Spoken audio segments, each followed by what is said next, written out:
शर्त रखता है जो किसी भी इंसान की रूह कंपा दे। वो कहता है, तुम्हारी बेटी या ईश्वर के सारे मासूम बच्चे।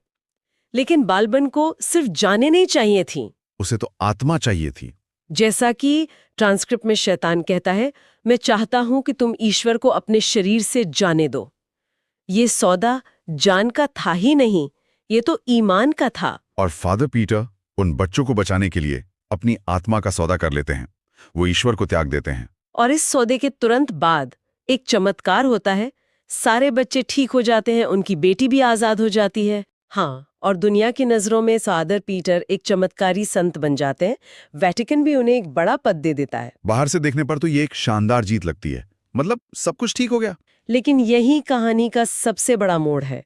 बालबन का असली मकसद कभी भी शरीरों पर कब्जा करना था ही नहीं। उसका लक्ष्य था ईश्वर के एक सच्चे बंदे की, उसकी आस्था को तोड़ना। ओहो। फादर पीटर को ईश्वर से दूर करके शैतान अपनी सबसे बड़ी जीत हासिल करता है। दुनिया जिसे चमत्कार समझ रही है, वो असल में शैतान की जीत का जश्न है। तो दुनिया की नजरों में वो एक संत बन गए, लेकिन ये पदवी उन्हें अपनी आत्मा बेचकर मिली। और यही बात एक बड़ा सवाल खड़ा करती है। क्या कोई ऐसा बलिदान जो कई लोगों की जान तो बचाता है, लेकिन एक शैतान के साथ किए गए समझौते से हासिल हुआ हो, उसे वाकई में पवित्र माना जा सकता है?